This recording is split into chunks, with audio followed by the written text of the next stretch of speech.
You know that feeling when you open a brand new document on your computer and there is just that single black line just blinking at you? Oh, it's brutal. I mean, that cursor isn't just waiting. It honestly feels like it's actively judging you. Yeah, exactly. And, we live in an age where everything is so instant, so we sit down expecting fully formed, brilliant sentences to just like pour out of our fingertips on command. Right. And they never do. I mean, you could be drafting a critical business proposal or maybe a novel or honestly just a really delicate email to your boss. Yeah. You stare at the blank screen and suddenly you completely forget how the English language even works, It's total paralysis. which is exactly what we are tackling today. So, welcome to today's deep dive. We have this really fascinating stack of source material to get through today, primarily anchored by this comprehensive guide called How to Teach Writing Like a Pro. Yeah, and the twist here, which I love, is that this guide was originally designed for ESL teachers, Yeah. English as a second language. Right. But as you dig into it, you realize it's hiding these incredibly universal mechanical secrets for literally anyone who wants to communicate more effectively. Absolutely. So today's mission is to basically decode the hidden physics of good writing.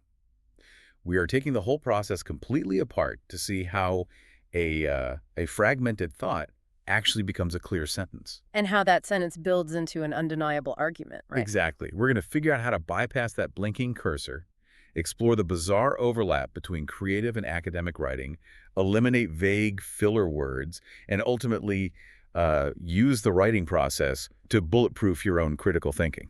So, whether you are trying to write a screenplay or pitch a startup or even just win a debate in a comment section somewhere, stick around because by the end of this deep dive, you are going to approach the keyboard entirely differently. Let's start with the immediate threat, right? That blank page. Why do our brains just completely freeze up the second we hit new document?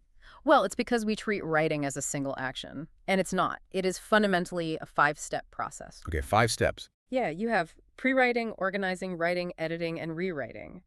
And the psychological paralysis happens because we are trying to execute all 5 of those very distinct cognitive tasks at the exact same millisecond. Oh, wow. Yeah, it's like trying to lay bricks while the cement mixer is still pouring directly onto your head. That is exactly it. You're just drowning in the materials because you haven't separated the steps. I mean, you can't be the architect and the safety inspector at the same time. You have to lay the foundation first, which is pre-writing. That's a great way to put it. You have to manage your cognitive load. Your brain literally cannot generate wild, creative ideas and simultaneously monitor those ideas for perfect spelling and syntax. Right, as short circuits. Exactly. So pre-writing is really about shutting off that internal editor. And one strategy the source gives for this is mind mapping. Oh, I've seen this. Yeah, you just put a central idea in the middle of a blank page, say my wedding day, and you physically draw branches outward. The guests, the food, the vows, the panic over the weather. You aren't writing sentences at all. You are just dumping raw data. And there's also free writing, right? Which is just pure stream of consciousness. Yes, exactly. You set a timer for like 10 minutes and you force your hand to keep moving. Even if you are literally writing, I have no idea what to write, my hand hurts. It just forces you past the block. It breaks the seal. Yeah. But I think my favorite tactic here from the guide is the rule of 3. Have you tried this? You just fold a piece of physical paper into 3 columns. Getting middle and end. Right. And suddenly, it's not this intimidating infinite blank page anymore. It's just 3 little boxes. Well, what's brilliant about these techniques is that they subtly gamify the process, which radically lowers the emotional stakes of writing. Gamifying it. Right. Take the post-it note strategy they mention. If you are trying to map out a story, you don't sit down and write a formal Roman numeral outline. You grab 4 different colored sticky notes. Blue, pink, yellow, green. Yeah. Blue is for your character, pink is for the setting, yellow for the conflict, and green for the resolution. Or you can draw a little 6-panel comic strip arc, Character, setting, the problem escalating, the climax, and the fallout. I love that because if I mess up a Post-it note, I don't feel like a failure. I just crumple it up and throw it away and write another one. Yeah. It feels like playing. Exactly. And for nonfiction or, research-heavy writing, the source talks about the KWL chart, which is a total lifesaver. Oh, KWL is fantastic. It's just 3 columns. What I know, what I want to know, and what I learned. So instead of falling down some Wikipedia rabbit hole for 6 hours, you have an immediate compass for your research. Because you are intentionally splitting your personality, you are giving yourself permission to be the chaotic, messy artist during pre-writing, knowing full well that your strict analytical editor gets to come in later and clean it all up. Okay, so you've let the messy artist make a complete disaster on your desk. You have this huge pile of Post-it notes and folded paper. But here's where I really found myself arguing with the source material a bit. Oh, really? Where? Well, it claims that the actual process of taking those messy notes and molding them into a final piece is nearly identical. Whether you're writing like a steamy romance novel or a really dry academic paper, and I struggle to buy that. Those feel like two entirely different species of writing. Well, on the surface, absolutely. I mean, they look and sound completely different. Creative writing heavily relies on the past tense, active voice, and this very visceral, everyday vocabulary to pull the reader into a specific moment. Right, it's very sensory. Whereas academic writing leans heavily into passive voice and formal, Latin-based vocabulary to project objectivity and distance. So they sound different. But if you look at the underlying architecture of how the thought is built, they share the exact same DNA. Break that down for me, because visualizing a romance scene feels completely disconnected from arguing about educational policy. Okay, think about the starting point for both. They both begin with high-level brainstorming. The fiction writer is asking, what organically happens next in this specific situation? The academic is asking, what exactly is the core argument I am trying to prove? Okay, I see that. And from there, both require intense, highly specific visualization. Yeah, the visualization examples in the guide actually did make sense to me. Like for fiction, they talk about putting the reader physically in the scene. You aren't just saying he sat in a car.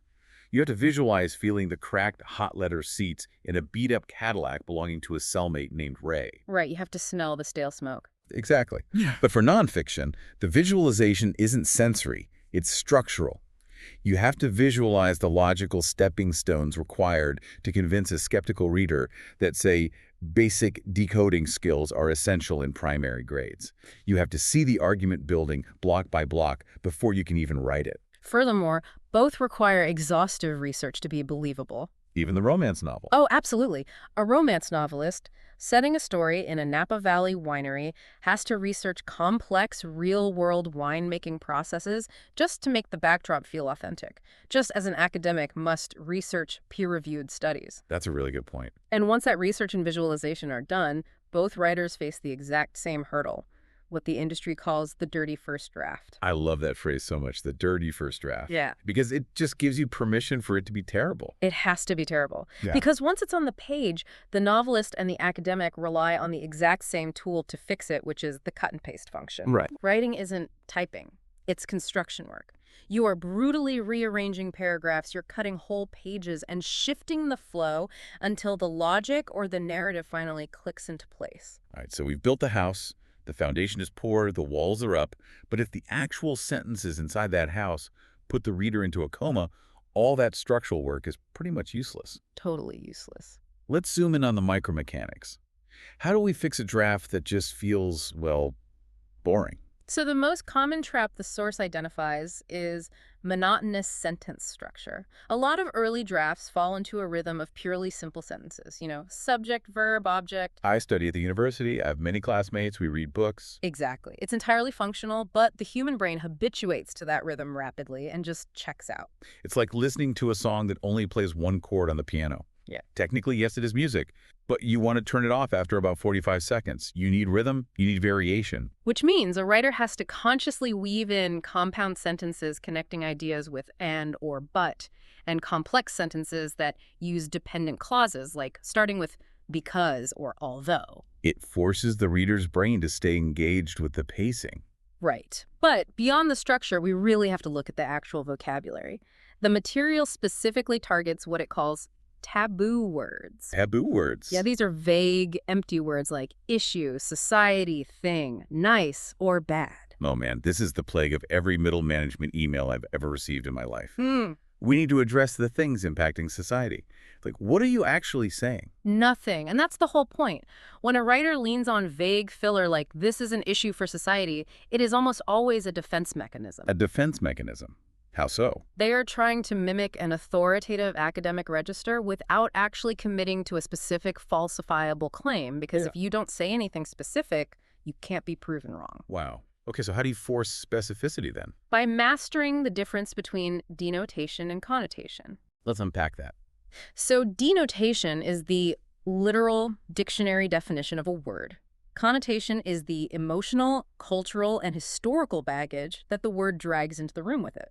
There's a brilliant breakdown of this in the source material using Maya Angelou's essay, Finishing School. The essay explores the tension between the word woman and the word lady.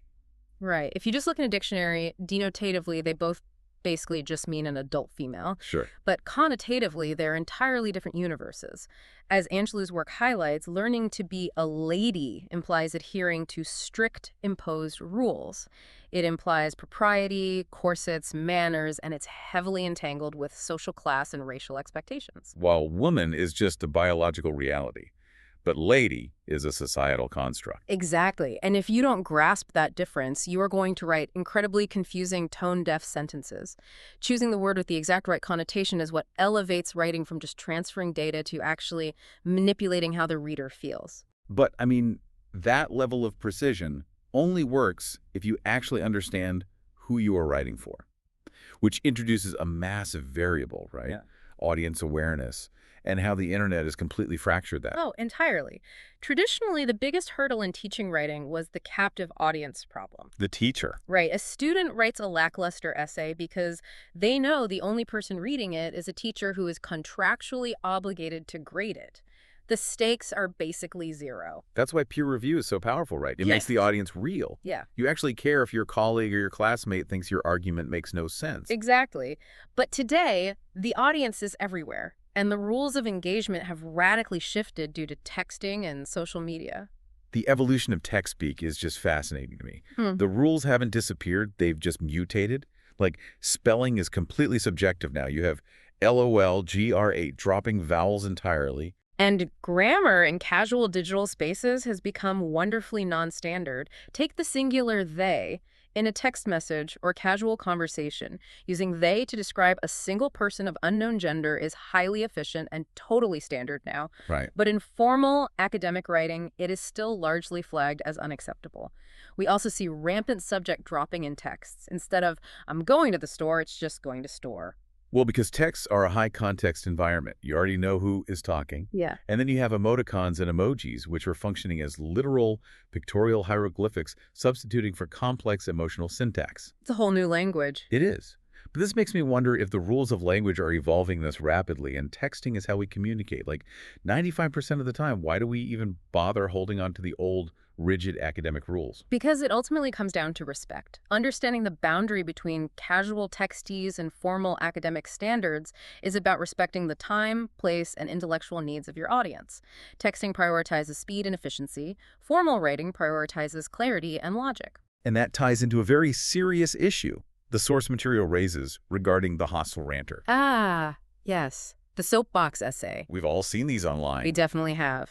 And there's this extreme example used in the material for the hostile ranter, where a student writes an essay claiming a dictator like Adolf Hitler was a great leader. And just to be totally clear to you listening, because obviously that's a highly charged historical example, we are looking at this strictly as a pedagogical extreme. Both of us are remaining completely impartial here. We're not validating that viewpoint in any way. We're just exploring the source material's advice on how to handle pure, unsupported emotional provocation in a formal setting. Exactly. The material uses that specific, shocking extreme to illustrate what happens when a writer completely abandons civil discourse. A rant ignores the audience's right to logic. Right. A rant basically says, my emotions dictate reality, and you just have to sit there and listen. While formal, rational discourse, academic writing, does the exact opposite. Says, I respect your intelligence enough to provide evidence, support my claims, and guide you step by step through my logic. It forces the hostile ranter out of their emotional trench and back into the domain of civil debate. It's a difference between just yelling at a crowd and actually persuading a jury. Respecting your audience means bringing actual, verifiable facts to the table, not just your feelings. Which means we have to talk about how writing is basically an interrogation of reality. We have to slay what the material calls the givens. And in our modern information glut, finding an actual fact is harder than it has ever been. The material is adamant that open source encyclopedias like Wikipedia or just a quick Webster's dictionary definition are not acceptable academic proof. They're starting lines, not the finish line. Precisely. Because you can't just Google a complex topic and click the first link. The algorithm is optimizing for engagement, not truth. If you do a broad web search on a historical atrocity like the Holocaust, the algorithm might surface Holocaust denial hate group sites simply because they generate outrage clicks. It's terrifying. So how do we bypass the junk? Through rigorous filtering. You have to know how to use specific Boolean operators like and or not, and you really have to filter through gated, peer-reviewed databases like Academic Search Premier. Because those are repositories where the research has actually been vetted by experts, unlike just some random blog post. Right. But it's not just about filtering out bad external sources. Writing forces you to filter your own internal biases. That is the most crucial part. The guide highlights a sentence a student might confidently write, which is, "Everyone knows the capitalist system is the best economic system because it encourages competition." Everyone knows that. The minute I read that phrase, alarms go off. It is the ultimate intellectual red flag. It is a lazy shortcut by a writer who desperately wants to avoid doing the heavy lifting of proving their point. And the material calls this treating a claim as a given. We assume that because a belief is widely accepted in our specific cultural bubble, it doesn't require proof. But a disciplined writer has to smoke out those underlying assumptions, right? Exactly. In that capitalism example, the hidden assumptions are that, 1, other economic systems aren't competitive, and 2, that competition automatically equals the best outcome for a society. You have to demand evidence even for your most sacred cultural icons. You essentially have to prove that the sky is blue. You can't just say it. Which reveals the ultimate value of writing. I mean, writing isn't a tape recorder. It's not just transcribing what you already think you know. It is an active, sometimes really painful process of critical examination. Yeah. By forcing ourselves to identify our own assumptions, to anticipate counterarguments, and to support our claims with logical sources, writing teaches us how to engage in actual civil discourse. And man, do we need that right now. We need the ability to disagree using evidence, rather than just increasing the volume of our rants. So what does this all mean for you, the listener, the next time you open a blank document? Well, it's a completely different approach now. Exactly. Let's look at the transformation we just walked through on this deep dive. Yeah. You don't have to be paralyzed by that blinking cursor anymore, because you know you aren't actually stuck. You just need to separate your messy artist from your strict editor. Right. Use the Post-it notes. Map it out. Give yourself permission to write a truly dirty first draft. And when you go back to edit, remember that you are doing construction work. Mix up your sentence rhythms. Eradicate vague filler words like society or things, and replace them with words that carry the exact right emotional connotation. Respect your audience. Respect your audience enough to tailor your tone to the room. And most importantly, use the writing process as a lie detector test for your own brain to smoke out the things that everyone knows. Those are incredibly powerful tools. But as you take them with you, I want you to consider this final thought. The overarching theme of everything we've discussed today is that writing is fundamentally a process of thought. Yes. It's the physical act of wrestling with assumptions and carefully choosing connotations to discover what you actually believe. But today, we live in an era where it is incredibly tempting to just let an AI generate our emails, our essays, and our reports instantly. Wow. Yeah. So the question is, when we push a button and let an algorithm do the writing for us, are we just skipping the stress of the blank page? Or are we accidentally outsourcing our critical thinking? Are we losing our ability to deeply question the world around us simply because we no longer have to struggle to find the words ourselves? Wow. If you don't struggle with the words, you don't struggle with the truth. Yeah. That is definitely something to chew on the next time you find yourself scaring down that blinking cursor.